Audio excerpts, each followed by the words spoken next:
Tanzania wamekuwa wanatoa orodha ya ngoma ambazo zinafanya vizuri kupitia platform mbalimbali za kusambazia muziki, yani Boomplay, Audiomack, YouTube, Apple Tanzania, Spotify kwa upande wa Tanzania. Sasa wamekuwa wakitoa hizo orodha mara kwa mara.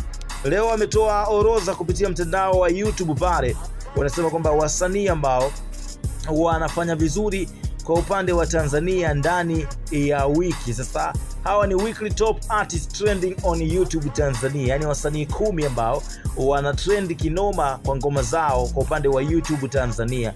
Nafasi ya 10 yuko Abigail Chams, mmiliki wa ngoma inaitwa Me Too, amempa shavu Harmonize, ngoma ambayo inafanya vizuri kinoma na ipo nafasi ya kwanza kwenye mtandao wa YouTube kwa ngoma ambazo zina trend kinoma noma. Nafasi ya 9 Joel Lwaga, baada ya kufanya double release ya ngoma inaitwa Bila Bila, lakini baada ya kufanya ngoma nyingine inaitwa Olua, baada ya kufanya pia vizuri kwenye ngoma inaitwa Olodumare, ametuachia na kuweza kutubariki ngoma 2 kwa mara moja. 8 yupo Alikiba. Nafasi ya 7 Rayvanny, mmiliki pia wa ngoma inaitwa Nesa Nesa, ngoma ambayo imeanza kutrend upya baada ya miezi 3 kuweza kupita. Also, nafasi ya 6 ni Darasa, ameweza kutubariki na albamu yake inaitwa Take Away the Pain ambayo inafanya vizuri kinoma noma. Mbosso nafasi ya 5 kwa kuweza kuachia ngoma yake inaitwa Kupenda, lakini pia ameweza kuonekana kwenye track kama Boda kwa Kibinas, ameweza kuonekana pia kwenye mkwaju wa Darasa unaitwa kwa Darasa, of course ngoma inaitwa Looking for Love also bana.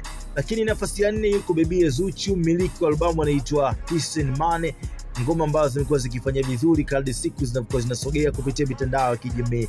Nafasi ya 2 ni Mkali. Nafasi ya 3 yuko Mario, pia ni mmiliki wa albamu inaitwa The Godson ambayo inafanya vizuri kinoma zista malando kupitia mitandao mbalimbali. Huko Boomplay na Audiomack imefanya poa sana.